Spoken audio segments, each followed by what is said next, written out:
ma ñëw mu génnee awraam taxawal ko ni ma danga ciy teg sa loxo nga koy xëcc léegi ma teg ci sama loxo di ko def noonu ba si yàgg mun ma dangay sëgg ma jógal ko dugal ko sa biir sa ginnaaw su ma ko defulee noonu kon siti bi du mën a génn man tam ma daal di sëgg mu jël awraam dugal ko sama ginnaaw. boobu ñaata nga am. boobu maa ngi am 10 ans boobu mooy début bi li ma fàttaliku. léegi bi mu fompalee ba pare moom mu fomp bosam tamit daal ni ma demal léegi à chaque fois daf may woo même heure 2 heures la may woo jàpp 3 heures mais yeneen jours yi su ma woowee du ma waxaat siti bi nga may génneel day taxaw si buntu bi woo ma woote boo xam ne ñëpp ñoo koy dégg su ma ñëwee mun ma toogal mu toogal ma si lal bi jàpp ma di raay samay weet di ko nàmp jël loxoom dugal ko si sama biir taat ba pare nag del làmmiñam dugal ko sama biir gémmiñ léegi su ma demee ba tëral ma si lal bi rek daf may tëddee mais à chaque fois man damay def sama kanam damay nëbb sama kanam du ma jàkkaarloo ak moom léegi yeneen jours yi chaque jour daf may tëddee noonu bi ma demee ba am 11 ans dafa commencé woon di ma tegal ay film porno ci téléphone am. moom sa papa ci boppam. waaw bi ma demee di tegal film porno daf ni ma lii bul ko wax kenn ba pare viol bi aussi bu ma doon tëddee dañ ma bu ma ko wax kenn. boobu ana waa kër gi. waa kër gi ñu ngi fa woon kër famille la. kër famille. waaw xanaa sa yaay nekk fa woon. sama yaay day liggéey chaque jour. waaw. moom ñaata doom yi jigéen la. ñoom benn doom rek lan am muy man. waaw yow fii unique nga. waaw. léegi nag ngeen nekkoon ci kër gi. waaw ñu nekkoon ci kër famille.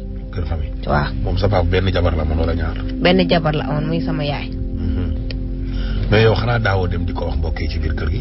daanu ma dem ci kenn parce que man aw ma woon xarit jàngi moo may génnee su ma wàccee damay ñëwaat suñu kër du ma génn du ma seeti kenn suñu kër rek laay toog te sama papa aussi daf maa teeloon terroriser parce que bi ma nekkee xale daf ma doon dóor chaque jour daf ma doon dóor dafa teel a yóbbu sama fit moo tax ñemee ma ko wax sama yaay te mook sama yaay dama leen doon gis ñuy xeex. di xeex. waaw lu bëri yoon daan naa leen gis ñuy xeex ba jour bi ñu fay jógee ñoom ñaar dañ doon xeex bi ma ko waxee sama yaay ba ñu fay jógee jour boobu dañ doon xeex moo tax amu fitu wax ko sama yaay parce que gisuma ko mu respecté sama yaay wala mu jox ko cër moo tax ma ni bu ma ko waxee sama yaay tam kon daf may rey. kon yow mosoo ko wax sa yaay. mosuma ko wax sama yaay bi ma demee ba am 14 ans mu commencé continuer di ma tëddee chaque jour ma dem ba maar ma ne ko sama yaay bu ñëwee dinaa ko wax mun ma bis boo ko waxee ba indi fi problème yow yaa koy yëg. léegi bi sama yaay ñëwee hésité naa sax ndax ma wax ko wala ma bañ koo wax mais dama ni bu ma ko waxul tey yeneen jour yi du ma ko wax comme que xas naa ko ba wax ne sama yaay su ñëwee dinaa ko wax. léegi sama yaay bi mu wàccee ma de wax ko ma ni ko man sama papa lii la may def mun ma dangay fet ma ni ko dëgg la mun ma looy gis ma ni ko lu weex laay gis. léegi mu daal di dem sama papa wax ko mu ni ko yaay déglu waxu xale kii day fen sama yaay daal ni ko xale mën nu sos loolu parce que nee na lu weex lay gis dem sama bàjjen wax ko dem ci sama maam bu góor daal ko koy wax. après mu demandé mu ñaan baat daal di jël ay bagages am ñu dem Kébémer transféré waale ma continuer foofu def sama 6e. waaw. mais yow xanaa yow bi muy def ak yow mosoo gis deret. déedéet man xaw ma sama ndaw kañ la ko jël. ah mosoo ko sentir fenn. déedéet xaw ma kañ la ko jël. mais yow daal ci li nga fàttali kon yow bi nga. ci li ma fàttali ko bi may am 10 ans. kon xanaa bi nga gënee nekk xale nga xamoo dara tam xanaa daf doon yegg sa kaw. ah xaw ma lu mu doon def de. non bu dee bi nga demee ba dëgër di nga fàttali ko xanaa bis bi mu jëlee sa ndaw. mosuma fàttali ko fu mu jëlee sama ndaw mosuma koo gis. kon xanaa kon yow avant ngaa xamali ko kon commencé na di la def loolu. ah loolu laa yaakaar xaw ma daf ma doon ruux bi ma nekkee xale xaw ma wan daal bi may am 10 ans laa fàttali ko. te yow fàttali ko fenn foo leen mos a sëy nga gis direct. déedéet fàttali ko ma ko. déedéet. léegi mais yow amul sa benn bokk bu mos a ñëw daal ne ko lii ak lii. déedéet. ah bon. sama bàjjen bi nee na bi ko sama yaay waxee dem na wax ko mu ni ko yaay ji waxul dëgg da sos. waaye amul keneen ku ñëw si man laaj ma ba xam dëgg la wala du dëgg wala ñu jéem si man dara dañ maa bàyyi noonu kese. di la seetaan. waaw waxuñu ak man ba léegi viol bi waxuñu ma ci dara waxuñu ma ko si. mosoo leen porter plainte jéem a yóbbu sa papa police sa yaay ñëw sa bàjjen defuñ loolu. déedéet. mosuñ def loolu. déedéet kenn mosu koo def.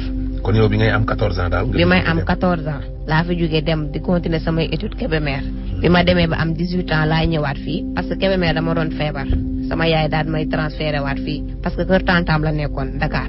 léegi bi ma transféré may defaat fii 3e ma continuer samay études fii Dakar bi may def 3e sama jëkkër si la ñëw takk ma parce que Kébémer laa ko xamee te daf maa promettre woon ni ma bis boo amee 18 ans dinaa la takk. léegi bi may ñëwee fii nag bi may def 3e 18 ans laa am parce que CM2 def naa ko 2 fois 6e aussi def naa ko 2 fois. xanaa affaire yi taxoon nga doon perturbé wu. waaw parce que su ma nekkoon classe doon ma woon jàng damay toog jàkkaarloo tableau bi ba sama première sixième bi ma def moins 5 laa amoon. da nga doon xalaat affaire bi daal. waaw dama doon toog rek jàkkaarloo tableau bi mais sama xel nekkul woon ci classe. mais diggante boobu daawoo gis sa papa.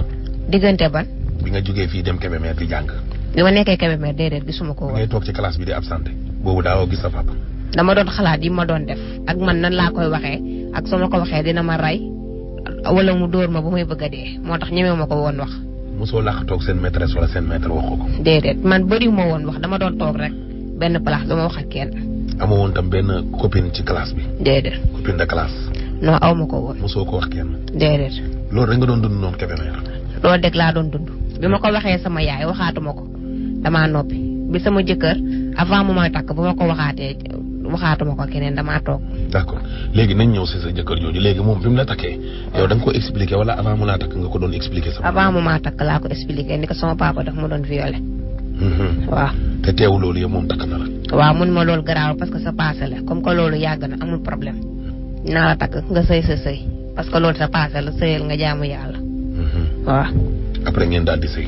après ñu daal di sëy bi ñu sëyee si sama jëkkër ni ma léegi dama la jox xaalis nga defar reer ndax seen waa kër ñëpp dinañ toog ni moom lan moo tax bu mu amee jëkkër ba léegi defarul reer mu laa may jox xaalis bu bëri ma defal ay reer samay jabaru mag ñëpp ñëwoon na léegi mais jour boobu bi mu ko defee ba pare sama jëkkër sama papa da koo woo téléphone léegi bi mu ko woowee ni ko bu ma da nga bëgg a yàq sama ñaangu doom bul ma woowati parce que dégg naa da ngeen di defar ay mbaxal woo ma di ma menacé woo sama yaay daal koy saaga. kan sa papa. waaw. lan moo ko naqari moom ci mbaxal gi ngeen doon togg. parce que xam na ni buñ toggee mbaxal bi sama jëkkër xam na ne kii nekkul jànk te bu nekkulee jànk man maa ko doon violé léegi da koy teel a woo. di menacer sa jëkkër noonu quoi. waaw ni ko léegi bul ma woowati comme ça sama jëkkër dootu ko woo parce que woon na ko nekk bul ma woowati. mais xanaa moom neewul ne moo la may sa jëkkër demuloon ci moom. sama jëkkër dem na ba ci moom moo ma maye. ah dafa dem ba ci biir di fiir. dafa dem ba si biir mu xam bu ñu waxee mbaxal danaan xale bi tëdd na te bu tëddal amul ndaw dinañ xam ni man la mu teel a woo sama jëkkër. di ko menacé. waaw ni ko bul ma woowati. waaw moom lu tax moom mu lay fii rek sa jëkkër ba tey. parce que daf maa nopp ba léegi. sa papa. waaw. ba léegi nii. ba léegi daf maa nopp parce que yor naa ay enregistrement am.